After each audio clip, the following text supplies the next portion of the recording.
Test 6. You will hear a number of different recordings, and you will have to answer questions on what you hear.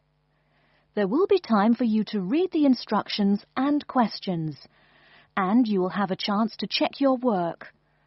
All the recordings will be played once only. The test is in 4 sections. At the end of the test, you will be given 10 minutes to transfer your answers to an answer sheet. Now turn to Section 1. Section 1. You will hear a conversation between an agent from City House Services and a customer who wants to have her house cleaned. First, you have some time to look at questions 1 to 4.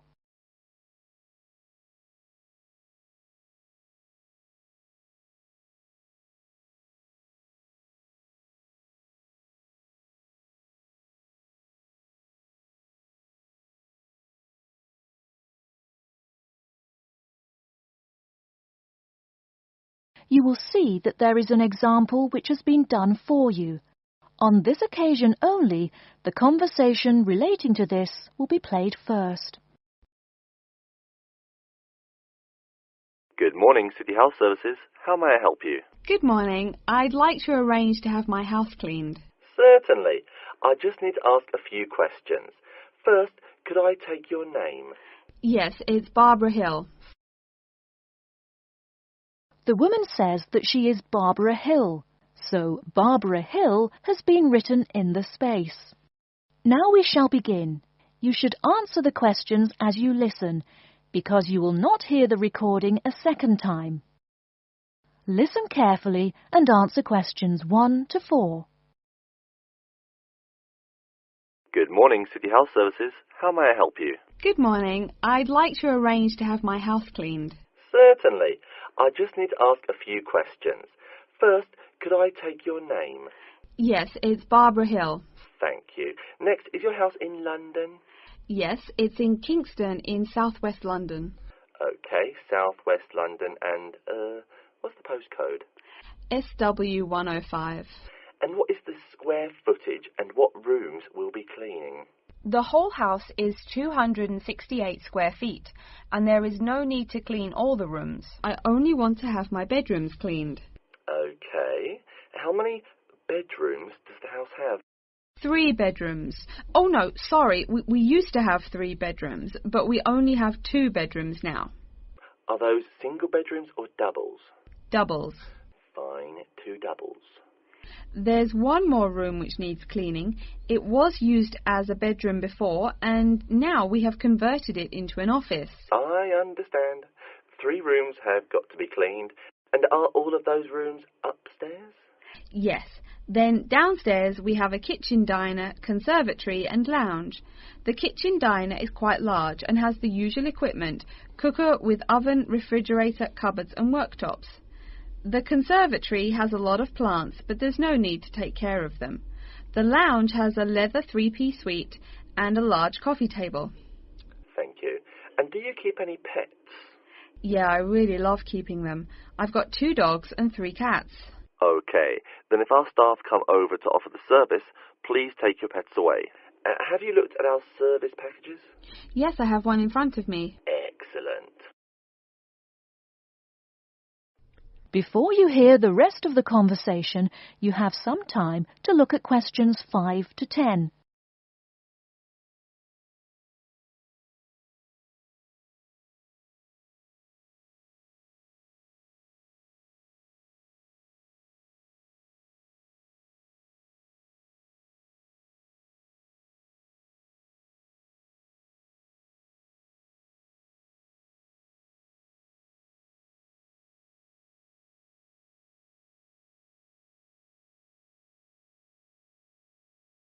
Now listen and answer questions 5 to 10. Any extra services you need? Switching bed linen, work in the garden, clean the glass in the conservatory, that kind of thing? No. Actually, replacing the bed linen, yeah, that would be good. No problem. I'll just make a note of that. How about curtains, mats and carpets? What would you like us to do with those items? The curtains. I'll have to think about that. I think we should have the carpets cleaned really well every quarter. Mats can just be done with the laundry. Of course. How about clothes? We can have our staff wash and iron them, or we can have them taken to a dry cleaner. Washing and ironing. No, just ironing. That'll be okay. Okay, fine. I know quite a bit about what you want now. I should let you know that we're located on 12 Amy's Road. That's A-M-Y-E-S. And we work on from Monday to Sunday, except Tuesday and Wednesday. Could you let me know when is convenient for you? Next Friday. No. Oh, that's no good. My son invites his friends over in the afternoon that day. Perhaps next Thursday or next Saturday? Let me check. Okay, next Thursday. When is it convenient for us to come over and provide the service? Is it okay if we come in the morning? Or we may come in the afternoon. It depends on your schedule. I'm okay with any time. Just give me a call to let me know you're coming before you arrive. Sure we will. By the way, how long will it take for the service? We usually work 1 to 3 hours for house cleaning, and the work will take 3 hours at most. And of course, if it takes more than 3 hours, you should pay extra for it. Fine. So, let me just do some calculations. That is the end of section 1. You now have half a minute to check your answers.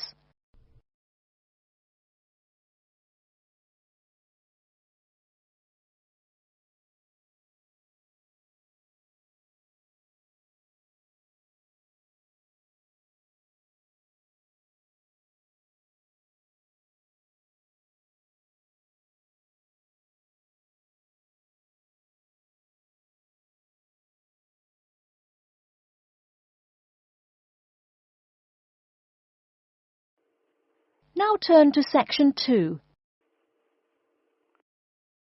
Section 2.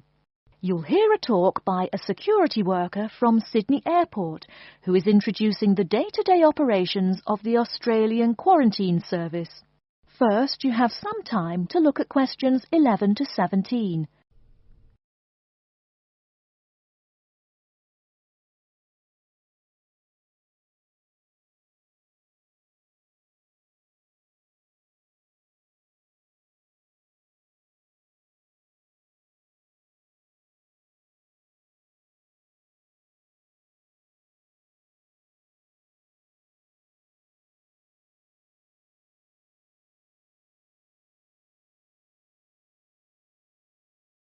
Now, listen carefully and answer questions 11 to 17.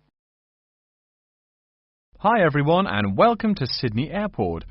Today I'll be giving you the inside information on the day-to-day operations of the Australian Quarantine Service here. We hope to provide you with a better understanding of why such heavy security regulations are necessary by educating you on how we operate and why we do the things we do. We're not here to try to persuade you to fly through Sydney Airport, though we hope you'll find your experience relatively stress-free and comfortable. First things first, our personnel. Can anyone guess how many people work at Sydney Airport? We have 200 alone working in Terminal 2, so can you guess how many in the whole airport? I heard someone say 360. That's getting closer. What? Did someone say 2,000? That's way too high. Sydney Airport actually employs 440 people. A lot, right? And about half of those employees work in security-related matters. Moving on to our not-so-human employees, let's come and see our favourite pooch, Milton. Milton is our best drug-sniffing dog on the force. He's friendly to most people. You can even come pet him at the end of our tour. Burnouts, beware though. He'll find everything. Notice that even though there are so many of us around him, Milton stays quite calm. This is the precise reason he was chosen for the job.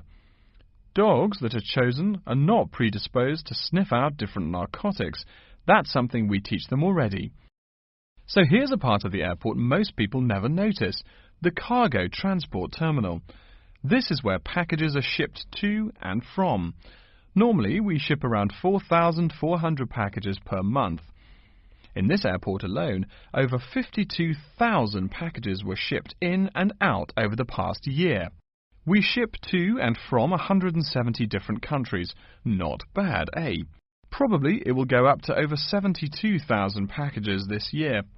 And despite over 100 flights in and out of here daily, the number of lost or delayed packages is impressively low. If you send your package through here, rest assured we'll get it where it's going. Let's move on to the area most of us are familiar with, the passenger terminals. In order to be allowed into this area, you must pass through security with your ticket and, if you're travelling internationally, your passport. If you're travelling domestically, you just need a legal form of ID. If you don't have those, you will not be allowed to pass through security and board your flight. During the security scan, your carry-on items will be checked for dangerous items such as weapons, sharp objects and liquids that exceed our specified limit. If you attempt to pass any of the prohibited items on this list posted at the entrance, you are still allowed to board the plane, but you'll be given a warning and your item will be confiscated. Don't worry, we will not arrest you for having too much shampoo in your bag or anything like that. We also search your carry-ons and parcels for any perishable items. We prohibit the transportation of local vegetation and prohibit parcels containing any insects in them. You may or may not have learnt about this in biology class, but when some plants are introduced to a new environment, they spread wildly and wipe out the current species around it. It is important to control the introduction of new plants into an ecosystem, so we must prohibit the transport of any fertile seeds. So what happens to parcels containing possibly suspicious items? It's of course something we do not take lightly here.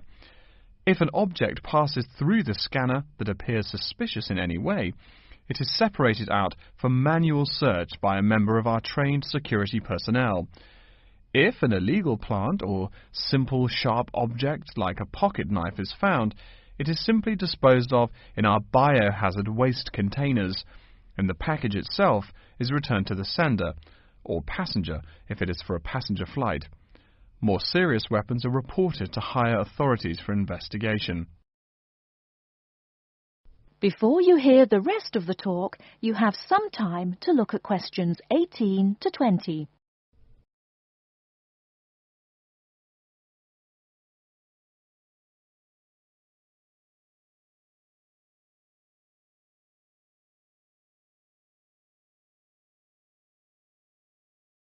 Now listen and answer questions 18 to 20.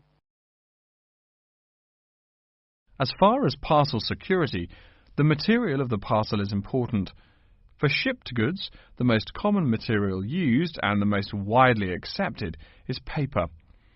Make sure it is packed sturdy enough with no rips or tears. We've definitely had packages rip open before due to haphazard packing. A more common problem, though, is the package labels.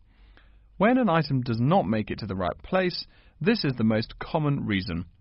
The label may not be in the right place or marked clearly enough. If you're receiving any items from abroad that must be declared, please remember our guidelines in order to ensure the timely delivery of your item. Make sure it is packed correctly, and we ask that you notify customs between 2 and 10 days within the item's scheduled arrival date. OK, before we move on, are there any questions? That is the end of section 2. You now have half a minute to check your answers.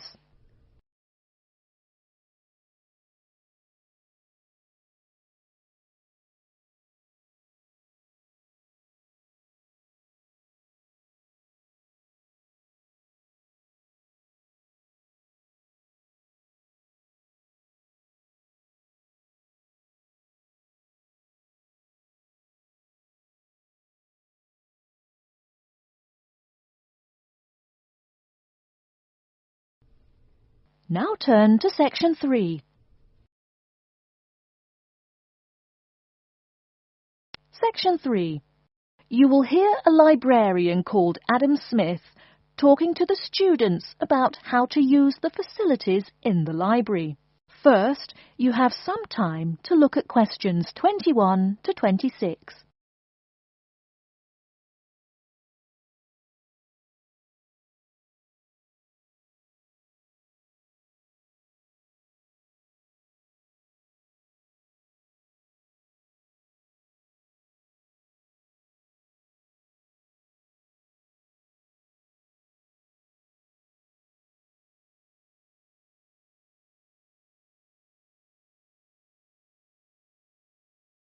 Now listen carefully and answer questions 21 to 26.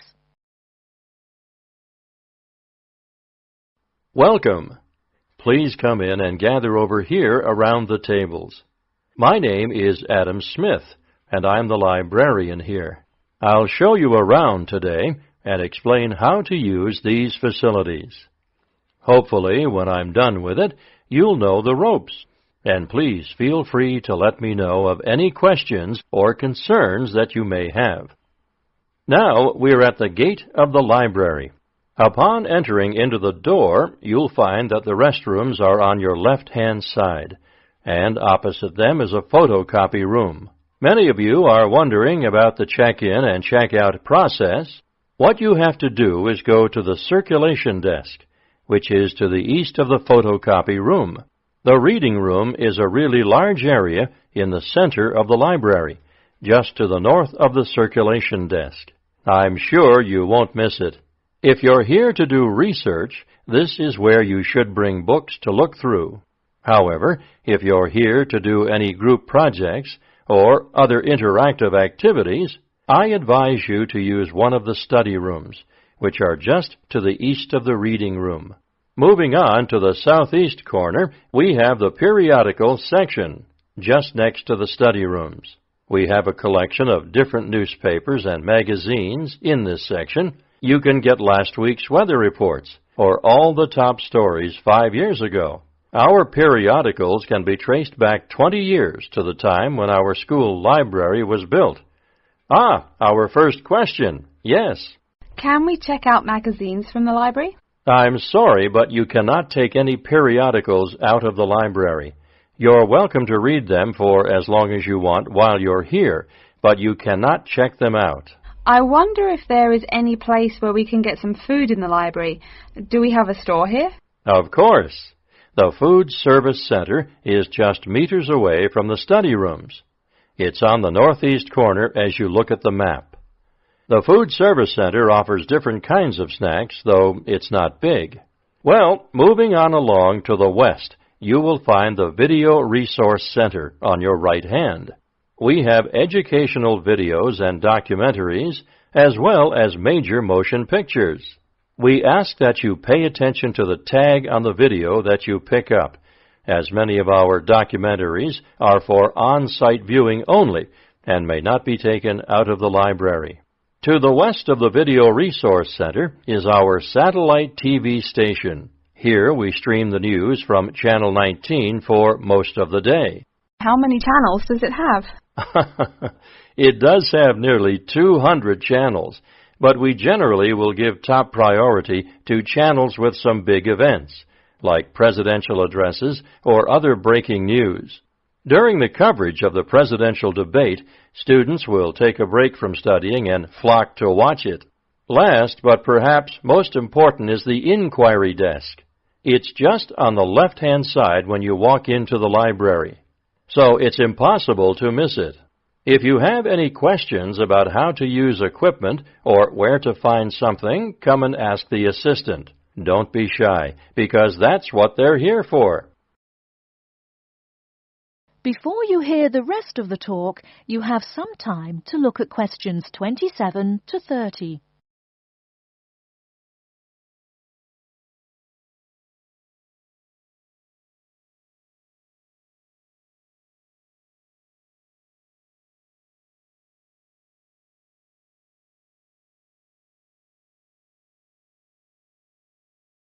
Now listen and answer questions 27 to 30.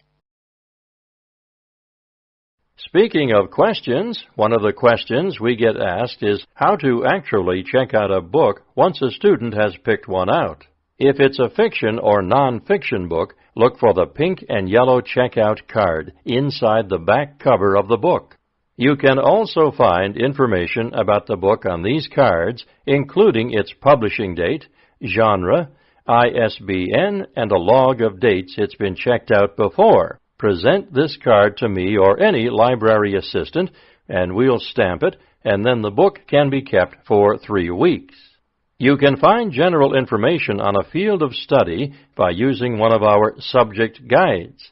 We have them on paper here, but any of our computers will allow you to search within fields as well. What if the library doesn't have a resource we're looking for? Great question. I'm going to address that. Our library is a network with a number of other universities in the area. So if there is something you're looking for and it's available somewhere in the area, we'll be able to get it for you. However, there are universities which are not part of the network, so we do not share resources with them. If you want more information about the library and its resources, you'll find it in a labeled blue folder on my desk in the Enquiry section. Okay, so that's a lot of information all at once, and I don't expect you to remember it all.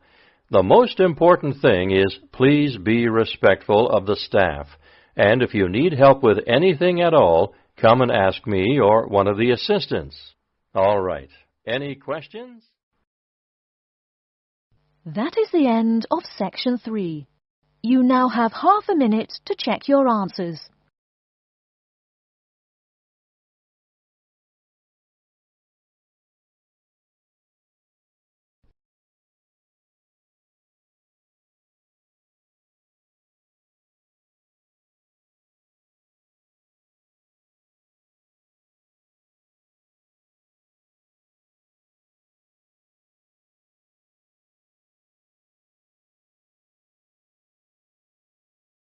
Now turn to Section 4. Section 4. You will hear a lecture about Crocodylus niloticus and its living habits. First, you have some time to look at questions 31 to 40.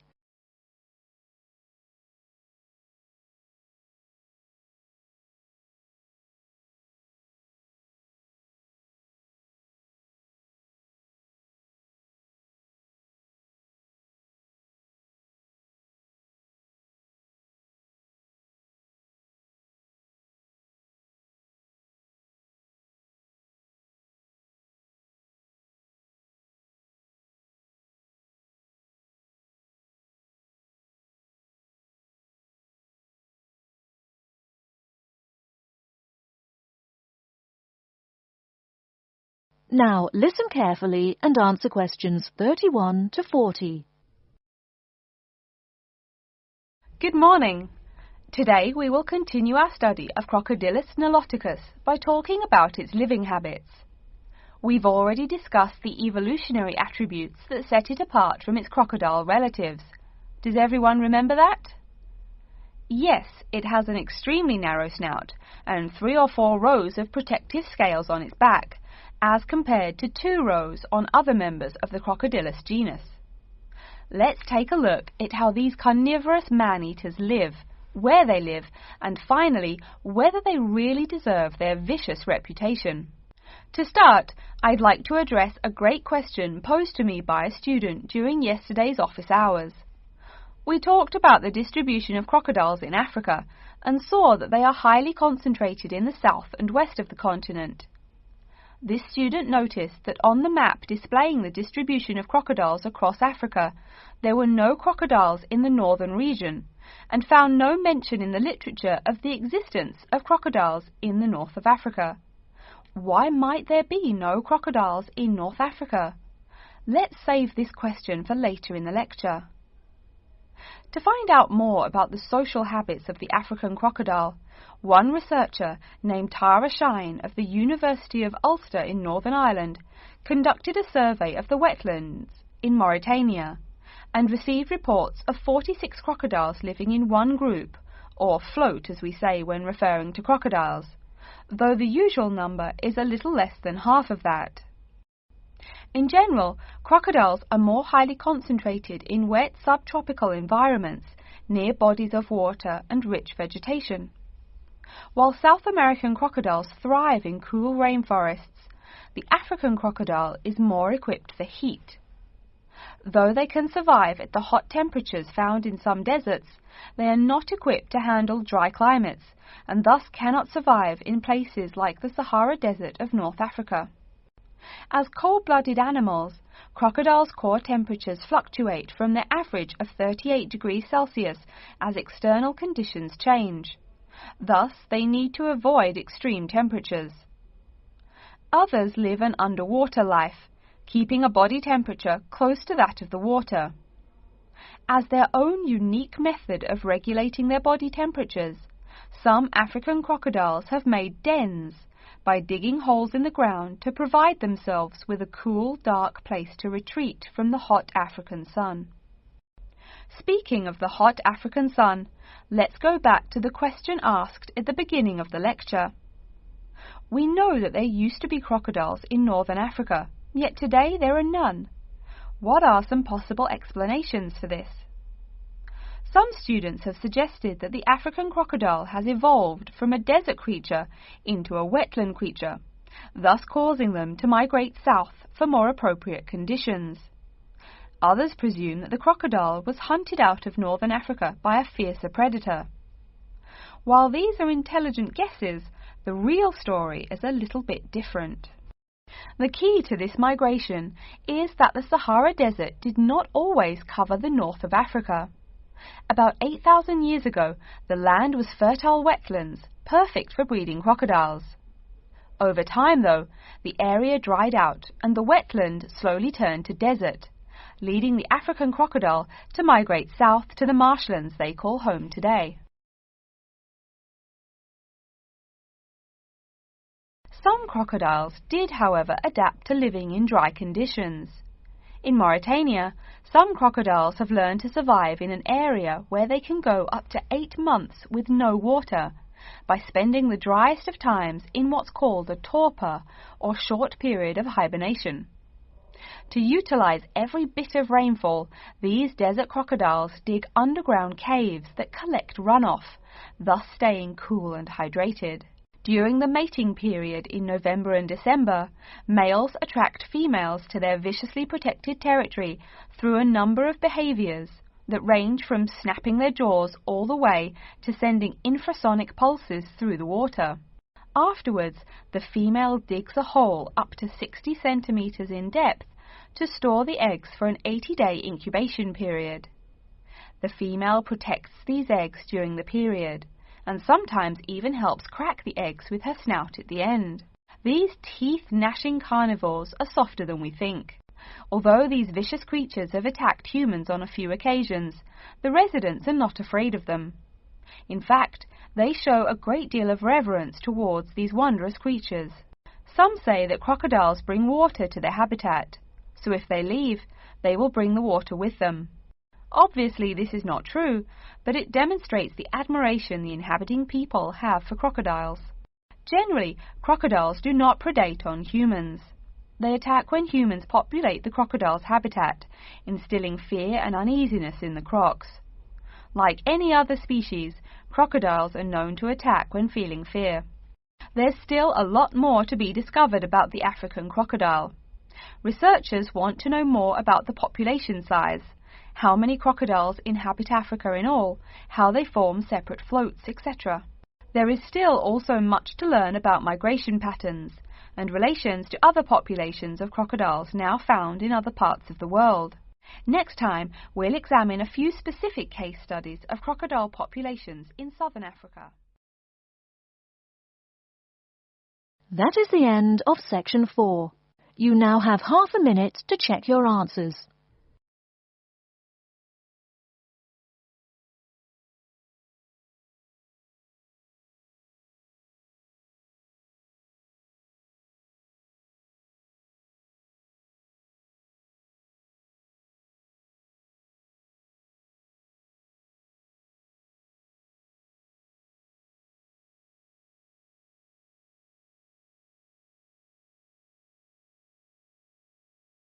That is the end of the listening test.